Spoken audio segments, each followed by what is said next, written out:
Todo apunta a que Jorge Negrete murió envenenado.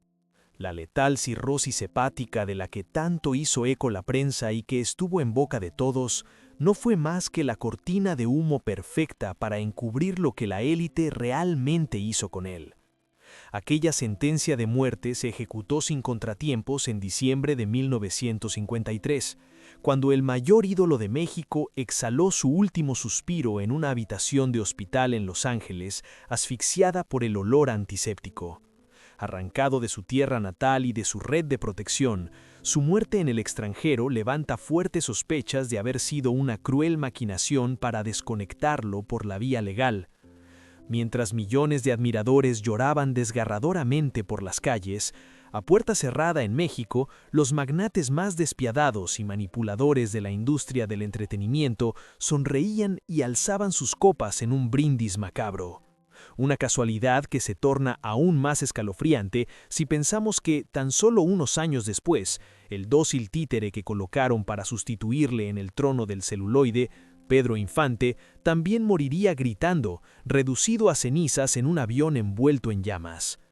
¿Quién movía realmente los hilos detrás de la desaparición sistemática de estos grandes ídolos?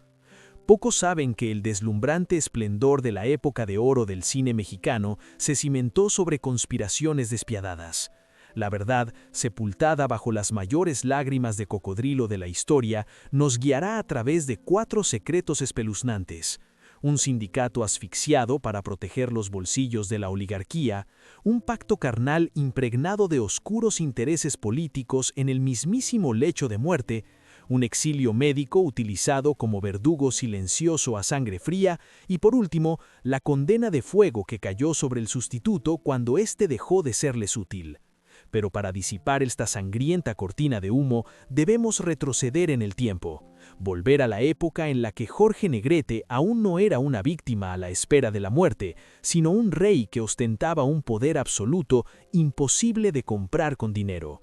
Señoras y señores, el viaje de investigación que les presentamos a continuación es una mezcla de hechos históricos documentados y teorías de la conspiración aún por verificar, estructurado para arrojar luz sobre los rincones más oscuros que jamás han sido reconocidos oficialmente. Acompáñennos en esta historia. Para comprender por qué una muerte aparentemente por causas médicas fue catalogada por la opinión pública como un asesinato orquestado por los poderes fácticos, debemos retroceder en el tiempo. Tenemos que examinar las raíces de esa aureola de gloria llamada Jorge Negrete. La época de oro del cine mexicano de los años 40 y 50 era una gigantesca máquina de hacer dinero, pero también un matadero despiadado. Allí los actores, por muy famosos que fueran, no eran más que hermosas marionetas movidas por los hilos de los magnates de los estudios.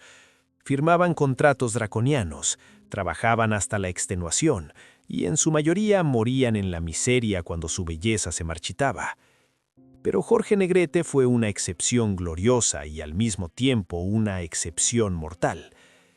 Pocos saben que detrás de aquella sonrisa seductora y esa voz apasionada capaz de derretir millones de corazones en toda América Latina, se escondía una mente militar inquebrantable. Jorge Alberto Negrete Moreno no provenía de una compañía de teatro de mala muerte que se aferrara a la élite para salir de la pobreza. Venía de una ilustre familia de militares y había sido un cadete sobresaliente del heroico Colegio Militar de México. Fue forjado para empuñar un arma, para liderar, para diseñar las tácticas de combate más implacables, llegando a ostentar el grado de teniente en el Ejército Nacional. Su mentalidad de soldado jamás le permitió agachar la cabeza ante nadie, ni siquiera ante aquellos que controlaban las arcas de toda una industria. Al dar el salto al mundo del arte, su carisma arrollador y su vibrante voz de barítono lo catapultaron a la cima absoluta. Se convirtió en el mayor símbolo de masculinidad de la cultura mexicana. Pero lo que realmente aterraba a los capitalistas no era su fama, sino su forma de hacer dinero. Mientras sus contemporáneos tenían que suplicar de rodillas por cada papel y pedir préstamos a los jefes de los estudios para mantener una vida de falso glamour, Jorge Negrete construyó su propio imperio financiero independiente. Realizaba giras con entradas agotadas por toda América e incluso Europa. Cobraba sumas astronómicas impensables en España, Argentina, Cuba e incluso en Hollywood. El dinero fluía hacia sus bolsillos sin pasar por el filtro explotador del Sistema de Estudios Nacional. Poseía inmuebles de gran valor y vivía como un auténtico rey gracias a su propio esfuerzo y talento. Jorge Negrete, de forma accidental o intencionada, tenía en sus manos el arma más peligrosa para enfrentarse a la élite, la independencia económica. Cuando tienes dinero, muchísimo dinero y ostentas poder, eres insobornable. No te asustan con rescindir tu contrato, no temes la censura ni el veto. Te conviertes en una brecha letal en un sistema diseñado para manipular y exprimir al ser humano.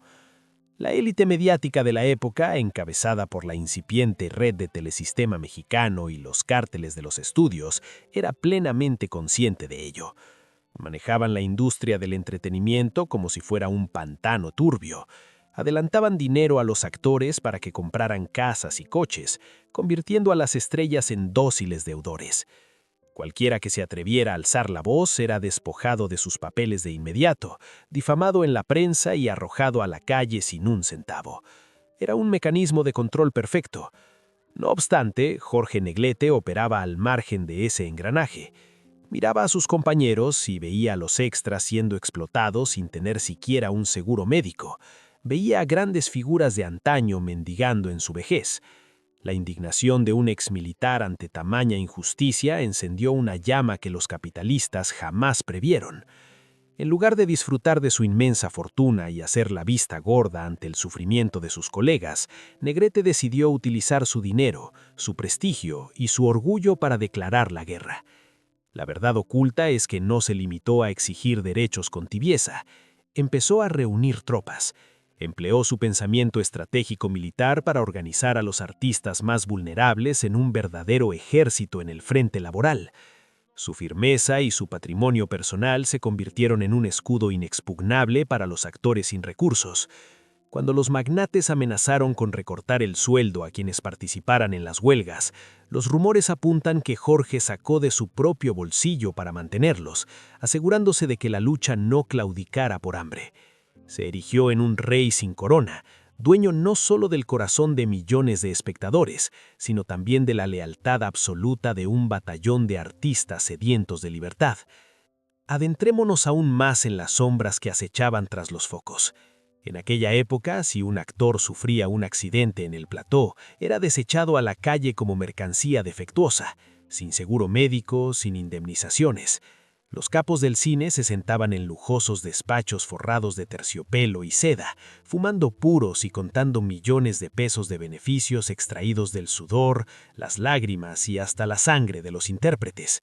Consideraban a los artistas como propiedad privada, meras herramientas para exprimir y luego tirar. De repente, Jorge Negrete irrumpió en esos despachos de terciopelo no como un empleado tembloroso que viene a suplicar, sino como un general dictando un ultimátum. Su orgullo ardiente en la mirada sembró un terror inaudito en la mente de los manipuladores. Se sospecha que en las reuniones a puerta cerrada de la élite, el nombre de Jorge Negrete dejó de mencionarse como el de una superestrella de éxito, para pasar a ser considerado un tumor maligno que debía extirparse antes de que contagiara la semilla de la rebelión. Un militar con independencia financiera, al mando de un ejército de figuras públicas influyentes, atreviéndose a apuntar su lanza directamente contra la colosal máquina de hacer dinero de la oligarquía, ya no era la historia de un artista reclamando derechos, era un motín en toda regla, era una amenaza a vida o muerte. A puerta cerrada comenzaron a fraguarse los pactos más siniestros. Se dieron cuenta de que no podían derrocar a Jorge con las tácticas económicas habituales. No se puede vetar a alguien cuya influencia ha traspasado fronteras y cuya cuenta bancaria rebosa. Fue en ese momento cuando las gélidas miradas del poder en la sombra comenzaron a fijarse en su único talón de Aquiles, un flanco débil que aquel valiente general no podía proteger ni con su dinero ni con el apoyo de las masas: su salud. Aquel rey orgulloso e independiente se había adentrado sin saberlo en un tablero de ajedrez donde sus oponentes no se regían por la ley ni por la moral, jugaban con una crueldad despiadada. Y la primera jugada de esa crueldad fue convertir el sindicato que él había construido con tanto ahínco en una condena de muerte que pendía sobre su cabeza. Jorge Negrete no era solo una estrella, era una bomba de relojería colocada justo en el salón de la oligarquía. Y la chispa que detonó esa bomba llevaba un nombre: la ANDA, la Asociación Nacional de Actores. Pocos saben que, antes de que la ANDA ostentara un poder real, la industria del entretenimiento mexicana era un reino feudal despiadado. Allí, los magnates de los estudios y el emergente imperio de la radiodifusión eran reyes autoproclamados con el poder de decidir sobre la vida y la muerte. A la cabeza de ese gigantesco monopolio se encontraba Emilio Azcárraga Vidaurreta, un nombre que, con solo mencionarlo, bastaba para hacer temblar a cualquier productor o artista. Él era el arquitecto principal de Telesistema Mexicano, el germen del todopoderoso imperio Televisa que moldearía toda la cultura pop latinoamericana en el futuro. En el mundo de Azcárraga, los artistas no eran seres humanos, eran activos desechables. Cuando generaban ganancias, eran aclamados. Cuando enfermaban, envejecían o se atrevían a exigir derechos, eran arrojados de inmediato a la oscuridad y sus nombres eran borrados de todas las frecuencias de emisión y salas de cine. La verdad, sepultada bajo los celuloides deslumbrantes, es que miles de extras, maquilladores y técnicos de iluminación trabajaban hasta la extenuación por sueldos miserables, sin ningún tipo de seguro o seguridad social. Apretando los dientes, soportaban todo por miedo a la ira de los patrones. Pero Jorge Negrete no lo hizo. ¿Por qué un hombre inmensamente rico, en la cúspide de la fama, descendería voluntariamente al barro para enfrentarse a aquella gigantesca picadora de carne? El orgullo de un militar no le permitía mirar hacia otro lado. Utilizó su propia influencia y su fortuna personal para fortalecer a la ANDA. Bajo su liderazgo, la ANDA dejó de ser una organización títere que mendigaba piedad. Se transformó en un ejército disciplinado, afilado y dispuesto a derramar sangre. Estallaron huelgas masivas. Los bulliciosos estudios de cine se sumieron repentinamente en el silencio. Los cines cerraron. Las cámaras dejaron de rodar. Por primera vez en la historia, la élite sintió el estancamiento. Con cada segundo que pasaba, millones de pesos se evaporaban de los bolsillos de la oligarquía. Jorge Negrete les estaba dando directo en la yugular, el flujo de caja. A puerta cerrada, en las lujosas salas de juntas revestidas de caoba, la tensión era asfixiante. Las negociaciones estallaban, pero llegaban continuamente a un callejón sin salida. Jorge Negrete exigía contratos laborales justos, seguro médico obligatorio y un reparto equitativo de los beneficios para los trabajadores.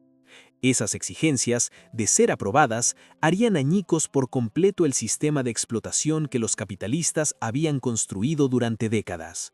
No podían permitir que eso sucediera. Pero ¿cómo se apaga un incendio cuando el portador de la antorcha no puede ser sobornado con dinero, no puede ser intimidado con destruir su carrera y además es venerado por millones de ciudadanos como un santo viviente? Los rumores apuntan a que, precisamente en los días más oscuros de la guerra sindical, la élite dictó una sentencia de muerte encubierta. Se tomó una decisión despiadada. Si no podían quebrar la voluntad de Jorge Negrete, entonces debían destruir su cuerpo. Jorge tenía que desaparecer, total y definitivamente, antes de que la ANDA derrocara a todo un imperio. Y es aquí donde comienza a germinar la teoría de conspiración más escalofriante sobre su muerte. Se informó al público que Jorge Negrete padecía hepatitis C desde su juventud. Esto es un hecho médico.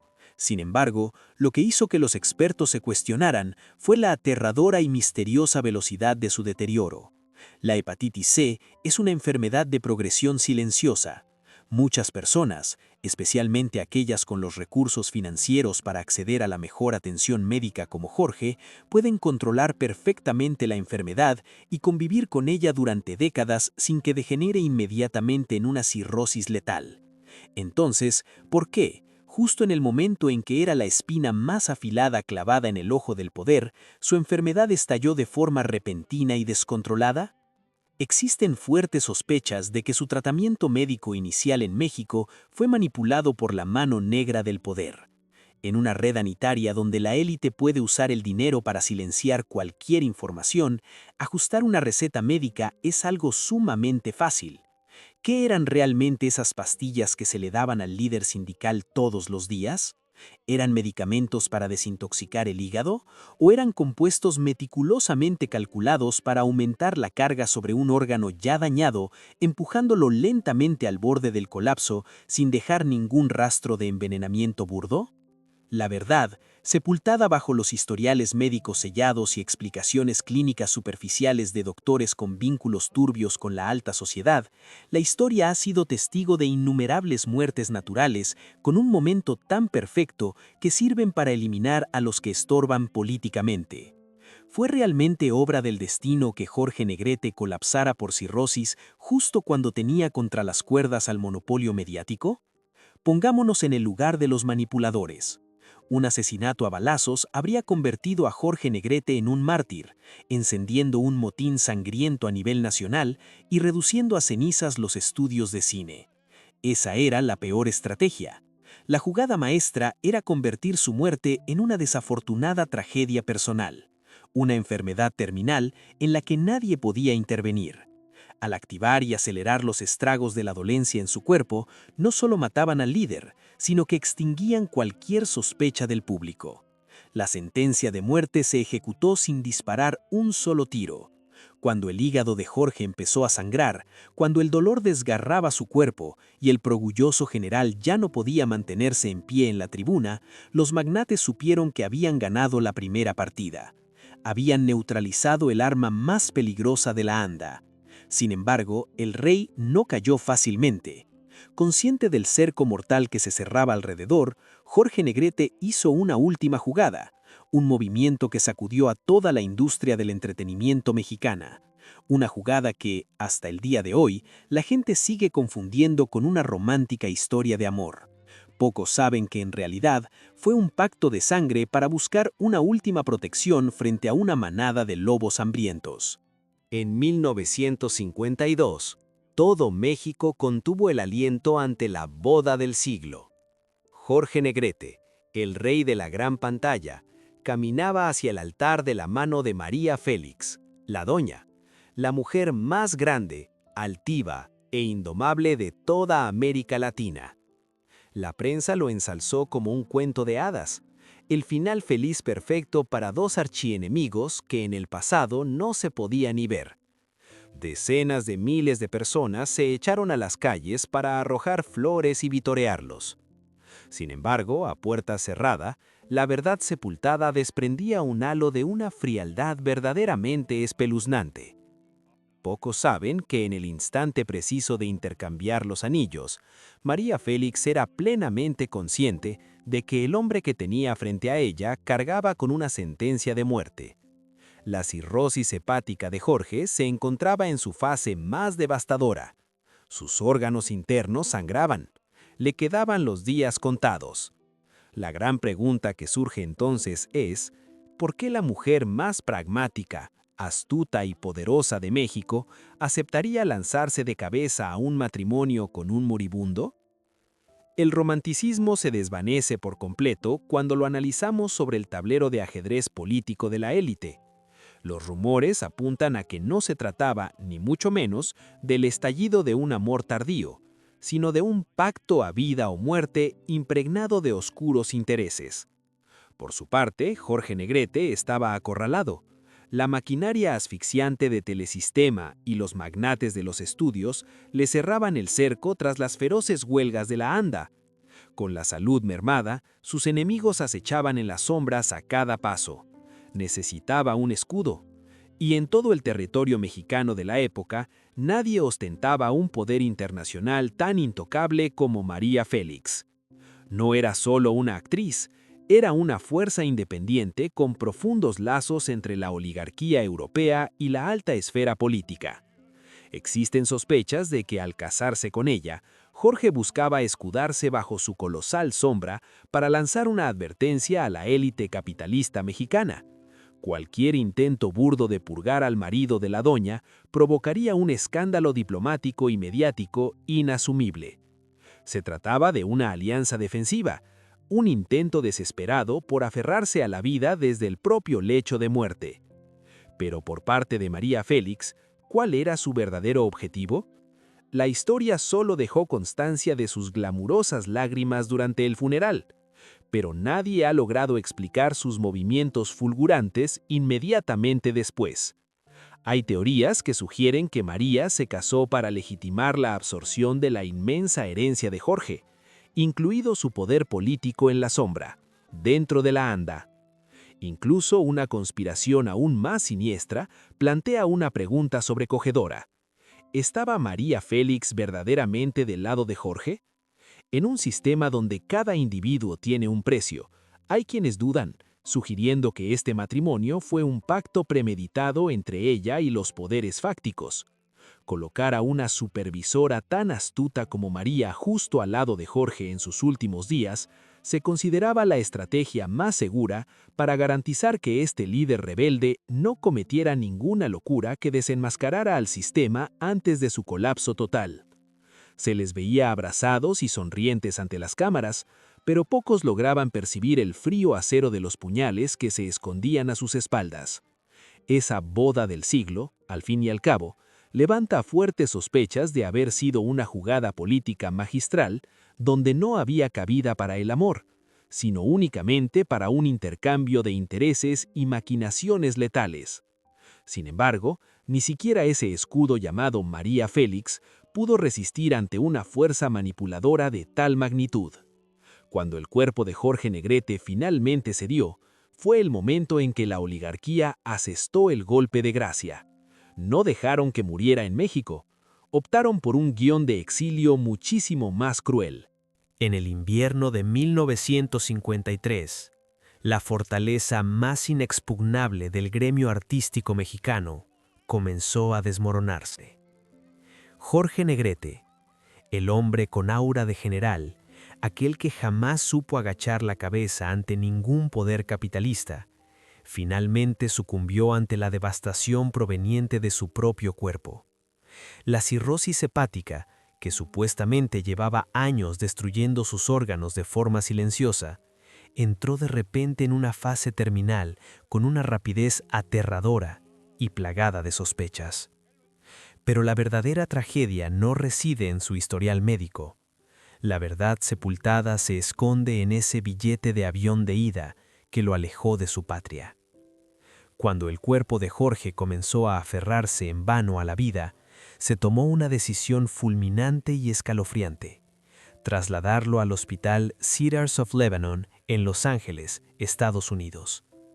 En las portadas controladas por la red de Telesistema y los estudios cinematográficos, propagaron a los cuatro vientos que este era el intento más desesperado y noble por salvar al hijo predilecto de México, afirmando que solo la medicina más avanzada de Estados Unidos podría arrebatarle su vida a la muerte. Millones de admiradores se lo creyeron, juntaron sus manos en oración, lloraron por las calles y lo despidieron en el aeropuerto con lágrimas de esperanza. Pocos saben que, a puerta cerrada en las lujosas salas de juntas forradas de terciopelo en Ciudad de México, existen sospechas de que los magnates respiraban aliviados. Aquel vuelo que cruzó la frontera no llevaba consigo la esperanza de vida de Jorge Negrete. Las malas lenguas aseguran que, en realidad, se trataba de un exilio médico calculado con una crueldad de una perfección milimétrica. Hagamos una pausa y pongamos sobre la balanza estas contradicciones que ponen los pelos de punta. Jorge Negrete no era un artista en la miseria que se aferraba a la caridad para costear su tratamiento. Era una superestrella poseedora de una fortuna colosal con absoluta independencia financiera.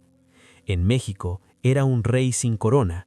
De haberse tratado en la capital mexicana, habría tenido acceso a la red médica privada más exclusiva, bajo la estricta protección las 24 horas del día de decenas de miles de hermanos artistas leales de la ANDA. Allí, Cualquier poder fáctico que se atreviera a intervenir de forma burda, cualquier médico que osara emitir un diagnóstico erróneo o inyectar la dosis equivocada, habría pagado con sangre ante la ira del pueblo. Pero en Los Ángeles, ¿quién era?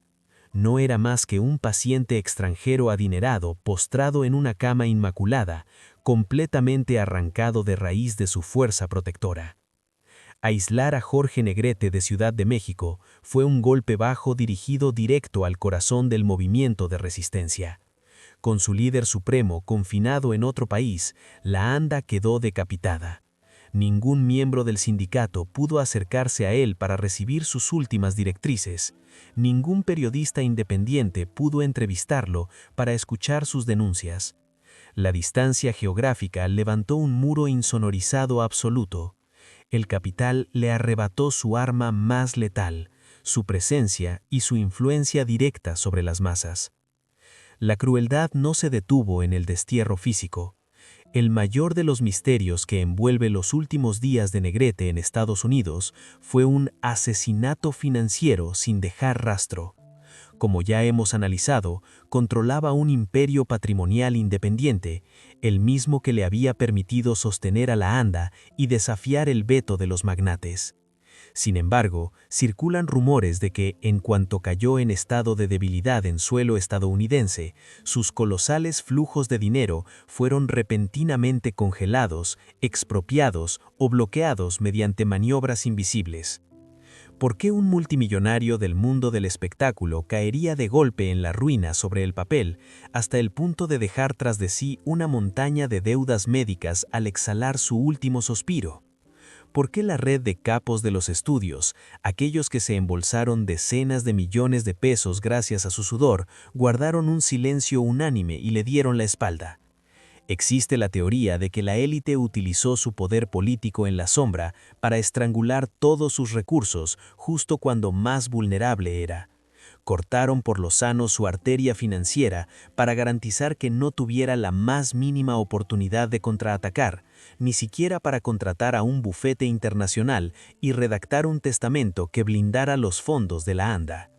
Convertir a un rey orgulloso en un deudor en bancarrota en su lecho de muerte fue la forma más sádica que tuvo la oligarquía para humillarlo, erradicando de paso todo su legado financiero destinado a financiar las huelgas. La oscuridad envolvió por completo la habitación del Cedars of Lebanon. ¿Cómo le sobrevino realmente la muerte a Jorge Negrete? Su expediente médico detallado jamás se hizo público de forma íntegra y transparente. ¿Qué protocolo de tratamiento aplicaron los médicos estadounidenses? ¿Qué sustancias le inyectaron en las venas durante sus últimas horas? Nadie lo sabe a ciencia cierta. Solo existen rumores que se susurran con pavor. Se sospecha que, en medio de aquel aislamiento extremo, el tratamiento no buscaba prolongar su vida, sino simplemente garantizar que la muerte ocurriera de una manera natural, apacible e irreversible. La cirrosis hepática era el escudo legal perfecto, pero ¿hubo alguna mano negra que activara silenciosamente aquel hígado para que colapsara a mayor velocidad? El apagón médico en Los Ángeles transformó su muerte en una caja de Pandora cerrada a cal y canto. Sin peritajes forenses independientes, sin investigaciones criminales, tan solo un gélido comunicado de prensa telegrafiado a México. El 5 de diciembre de 1953, el corazón de Jorge Negrete dejó de latir. El mundo perdió a una voz grandiosa, pero el capital mexicano se arrancó de cuajo su espina más punzante. Observemos el panorama general para contemplar la genialidad macabra de este guión de exilio. Si Jorge Negrete hubiera exhalado su último aliento en el mismísimo centro de la capital mexicana, justo cuando el conflicto entre la ANDA y los jefes de Telesistema estaba al rojo vivo, su muerte habría detonado sin duda una revolución. Su funeral se habría transformado en una huelga titánica, en una sentencia condenatoria contra la barbarie de los magnates. Los cines podrían haber sido incendiados y el imperio mediático del capo Emilio Azcárraga corría el riesgo de quedar reducido a residuos por las llamas de la indignación. pero al actuar como verdugos en la sombra, dejándole morir en tierra extranjera, recuperaron el control absoluto del tablero. Cuando su cuerpo fue repatriado, ya no era el retorno de un líder sindical asesinado, era simplemente el retorno de un artista con un destino trágico. La élite dispuso de todo el tiempo del mundo para montar el escenario. Tomaron la iniciativa de organizar un funeral de Estado, convirtiendo el acontecimiento en el mayor teatro mediático de la historia. Blanquearon el cariz político de su muerte, transformando la peligrosa furia de las masas en una tristeza sensiblería e inofensiva.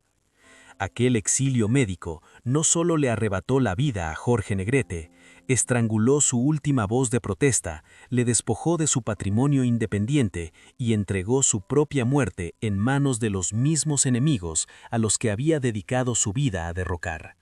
El rey falleció en el destierro, dejando tras de sí un trono ensangrentado.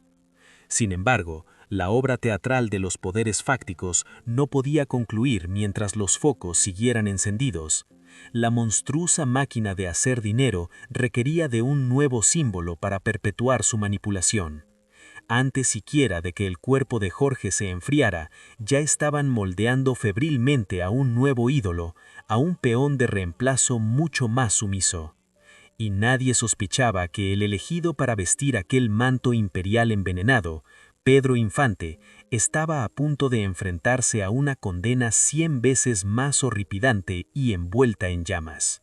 El trono del reino cinematográfico de México jamás podía permitirse el lujo de enfriarse.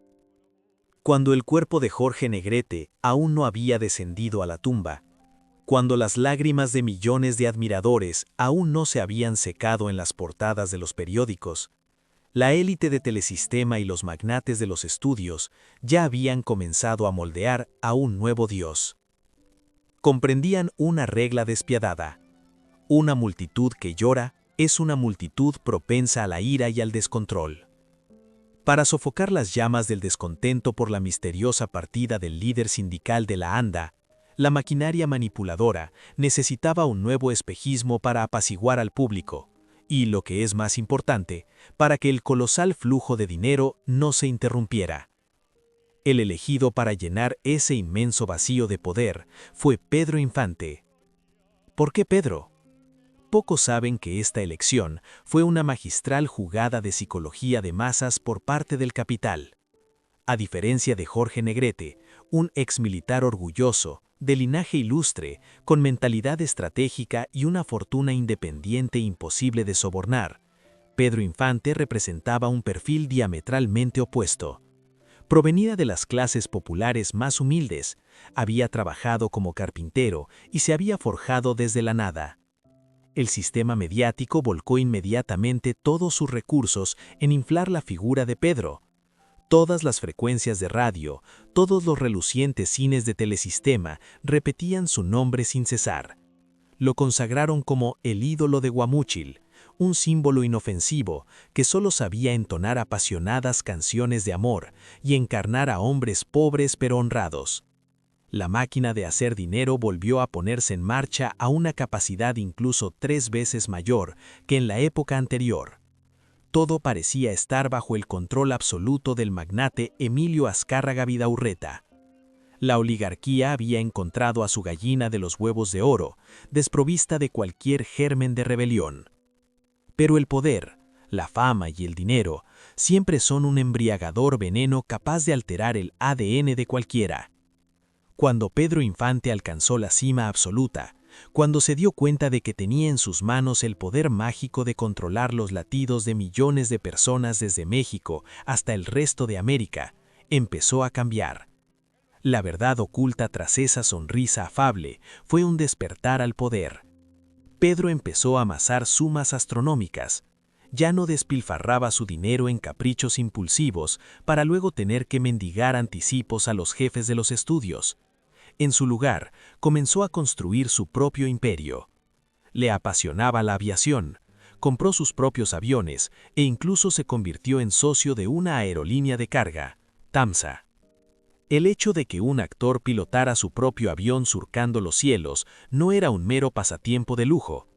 A los ojos de la élite, era la manifestación más palpable de libertad e independencia, un pecado capital imperdonable dentro de un sistema de explotación.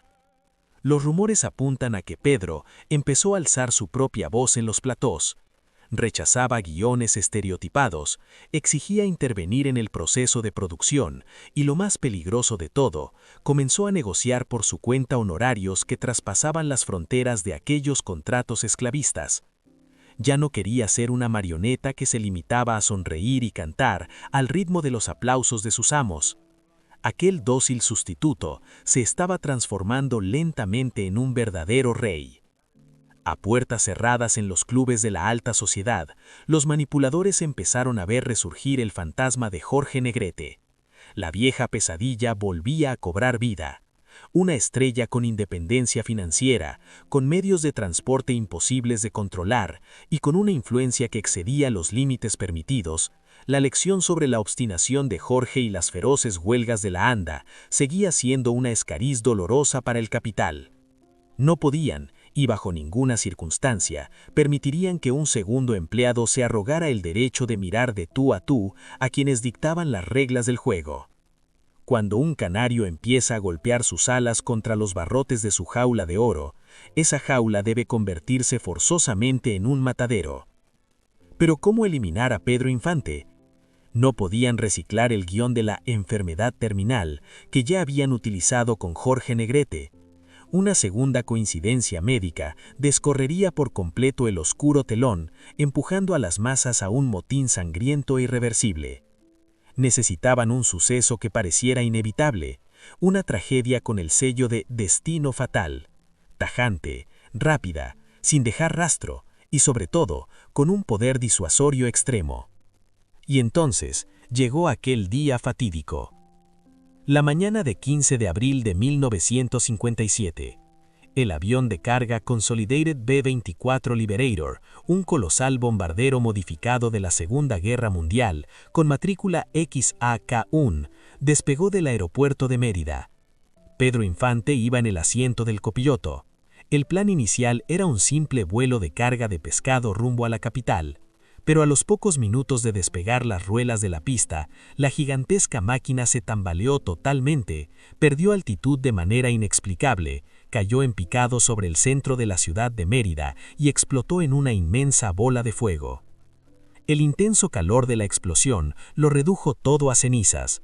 El cuerpo del ídolo del pueblo quedó tan carbonizado que fue imposible identificarlo visualmente. Solo pudo ser reconocido por una esclava de oro que no llegó a fundirse. El llanto y el luto volvieron a cubrir por completo a toda la nación mexicana. Pocos saben que los puntos ciegos de aquel accidente desataron las teorías más escalofriantes entre el gremio artístico de la época. ¿Por qué un piloto tan experimentado, con miles de horas de vuelo y que conocía su máquina a la perfección, como Pedro, perdería el control de una manera tan fulminante y catastrófica? El B-24 Liberator era una aeronave militar diseñada para sobrevivir al fuego antiaéreo más implacable. ¿Por qué cayó como una hoja seca por un simple fallo en un despegue rutinario? Las sospechas apuntan a que el avión fue saboteado de forma sofisticada mucho antes de encender los motores.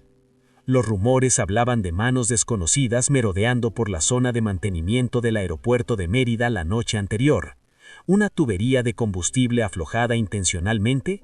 ¿Un sistema de alerones destrozado? ¿O quizá un pequeño artefacto explosivo detonado a distancia? A pesar de los murmullos, jamás se permitió llevar a cabo una investigación independiente. Todos los testigos que podían haber arrojado luz sobre el asunto fueron silenciados con fajos de billetes o con amenazas anónimas. La teoría de la conspiración más despiadada señala que aquel vuelo mortal no fue obra de la providencia divina. Fue una condena de fuego ejecutada a plena luz del día por el imperio de Telesistema. La carbonización de Pedro Infante no solo arrancó de raíz un nuevo brote de rebelión. En el fondo, fue un mensaje ensangrentado enviado a todo el resto de la industria de entretenimiento en México. Que nadie espere volverse intocable. Que nadie se engañe creyendo que es más grande que el sistema. Si la élite puede crearte y moldearte hasta convertirte en un dios, también puede reducirte a cenizas con un simple chasquido de dedos. La aureola de gloria de Pedro, al igual que el orgullo de Jorge, no era al final más que baratijas decorativas en el tablero de ajedrez de los que se ocultan en las sombras. Cuando el cuerpo inerte de Jorge Negrete fue repatriado desde Los Ángeles hasta el cine Jorge Negrete en la capital mexicana, el país entero se sumió en una histeria colectiva sin precedentes. Cientos de miles de personas se echaron a las calles, empujándose hasta el punto de pisotearse unos a otros con tal de echar un último vistazo al féretro de bronce del rey de la gran pantalla. Aquella escena de dolor fue de tal magnitud que pasó a la historia como uno de los funerales más multitudinarios del siglo XX. Sin embargo, si nos fijamos bien en los rostros de quienes ocupaban la primera fila, en aquellos que agachaban la cabeza y lloraban con mayor desconsuelo ante las cámaras, descubriremos una farsa espeluznante. ¿Quiénes organizaron, financiaron y controlaron hasta el último detalle de la imagen de este funeral de Estado? Nada menos que la oligarquía de los estudios cinematográficos y el imperio mediático de Telesistema. Exactamente los mismos a los que, apenas unos meses atrás, Jorge Negrete había señalado con el dedo, declarándoles la guerra y amenazando con hacer añicos su sistema de explotación. ¿Por qué los mismos lobos que ansiaban despedazarlo se transformaron de repente en sepultureros llenos de devoción? Las malas lenguas aseguran que esta fue la obra maestra definitiva de la manipulación de masas jamás dirigida. Cuando la élite acaparó todas las ondas de radio y televisión para retransmitir el sepelio en directo, no lloraban la pérdida de un ser humano, lloraban por su producto más rentable, mientras celebraban en la sombra que dicho producto ya nunca más podría morderles la mano. Pocos saben que un ídolo muerto genera beneficios infinitamente superiores a los de uno vivo. Los discos de Jorge Negrete se agotaron de inmediato. Sus viejas películas volvieron a proyectarse en miles de cines por toda América, con entradas en la reventa alcanzando precios desorbitados. La maquinaria monopolística se embolsó millones de pesos en las semanas posteriores a su muerte. Pero el trago más amargo no reside en las cifras financieras. Lo más cruel fue la forma en que blanquearon su legado. Los medios de comunicación del capital bombardearon sin piedad a la opinión pública con la imagen de un cantante romántico, un apuesto caballero de la música ranchera, un ícono impoluto. Sepultaron por completo la figura del general valeroso, del líder sindical inquebrantable que se rascaba el bolsillo para alimentar a sus hermanos en huelga. Convirtieron un símbolo de resistencia en un inofensivo producto de entretenimiento. ¿El motivo? Una leyenda enterrada a 3 metros bajo tierra jamás se levantará para exigir sus derechos. Un cadáver no sabe organizar huelgas. Detrás de las colosales coronas de flores, ¿cuál fue el verdadero precio que tuvo que pagar Jorge Negrete? El rey que llegó a amasar la fortuna más imponente del mundo del espectáculo, se marchó dejando tras de sí un balance financiero envuelto en sombras.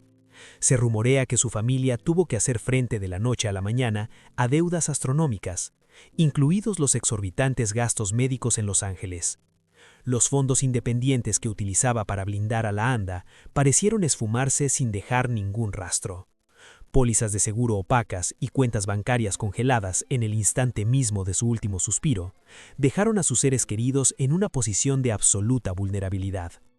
Se sospecha que se llevó a cabo una purga financiera al pie de la tumba, con el fin de garantizar que nadie en su familia tuviera los recursos necesarios para contratar abogados, reabrir el caso o mantenerla viva la llama de la lucha. ¿Y qué fue de la ANDA, el sindicato de actores por el que dio su vida? Al perder su muralla más inexpugnable, la organización fue infiltrada paulatinamente por el poder, dividida y manipulada desde dentro. Los movimientos reivindicativos se volvieron cada vez más débiles y meramente testimoniales. La élite había logrado extirpar la espina más afilada, quebrando la voluntad de resistencia de toda una generación de artistas. Un terror invisible se apoderó de los platós de rodaje. Todos captaron el mensaje escrito con sangre. Si un hombre tan poderoso y colosal como Jorge Negrete pudo ser empujado a la muerte en la más absoluta soledad, si un ídolo tan dócil y querido como Pedro Infante pudo ser reducido a cenizas, ¿qué destino les aguardaba a los don nadies si osaban alzarse contra el sistema? Un silencio sobrecogedor reemplazó a los gritos que clamaban justicia.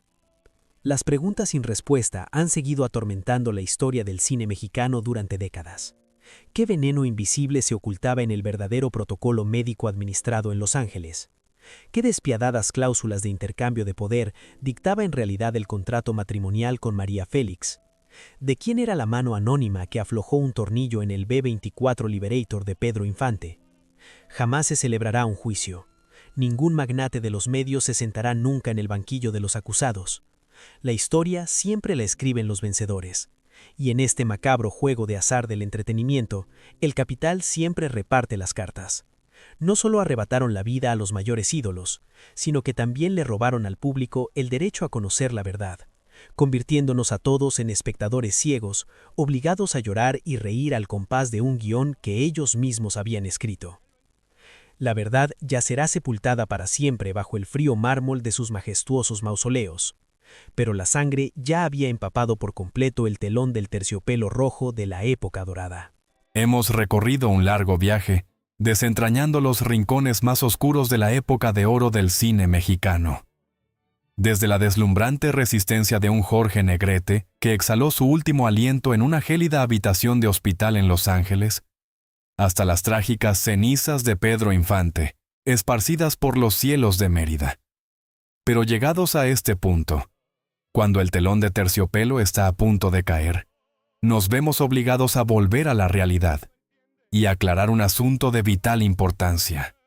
Todas estas espeluznantes contradicciones, los oscuros misterios médicos, las maquinaciones a vida o muerte en el lecho de enfermo y el fantasma manipulador de la élite mediática que acabamos de analizar, hasta el día de hoy, no dejan de ser meras teorías de la conspiración y habladurías que jamás han sido corroboradas. ¿Cuál es la verdad oficial a nivel médico y legal? Jorge Negrete falleció a causa de las complicaciones de una cirrosis hepática, derivada de los estragos de la hepatitis C. Pedro Infante perdió la vida en un catastrófico accidente de aviación, provocado pura y exclusivamente por un fallo técnico y un exceso de carga. No hay un solo documento clasificado que haya salido a la luz. No se ha reabierto ninguna investigación criminal. Y no existe, en absoluto, ninguna prueba fehaciente capaz de sentar en el banquillo a la oligarquía o al imperio mediático por asesinato. Nadie ha sido desenmascarado. El engranaje del sistema sigue girando. Y la resplandeciente aureola de la industria del entretenimiento continúa brillando con fuerza, eclipsando cualquier susurro que provenga de la oscuridad. ¿Pero por qué, más de medio siglo después, estas crueles teorías de conspiración siguen tan arraigadas en el imaginario colectivo? ¿Por qué la gente sigue obsesionada con aquellas lágrimas de cocodrilo derramadas en los majestuosos funerales de Estado? Porque cuando habitas en las entrañas de una maquinaria donde un poder en la sombra puede acaparar todas las lentes mediáticas, blanquear la historia y asfixiar cualquier voz disidente, la delgada línea que separa la verdad histórica de la mentira perfecta, a veces dista apenas de la firma de un contrato. El poder absoluto siempre va de la mano de un terror absoluto, y el silencio sepulcral de quienes sobrevivieron a la tragedia resuena, en ocasiones, con mucha más autenticidad que cualquier desmentido oficial. Tal vez, toda la verdad nunca haya sido lo primordial para los amos del juego. La última pregunta que queda flotando en el aire no va dirigida únicamente a esas leyendas caídas, sino a nosotros mismos cuando alzamos la vista hacia esos focos deslumbrantes de la actualidad. Las estrellas a las que hoy idolatramos con fervor, ¿son en el fondo dioses libres que surcan los cielos? ¿O seguirán siendo para siempre unas valiosísimas piezas en el tablero de ajedrez de quienes mueven los hilos desde las sombras?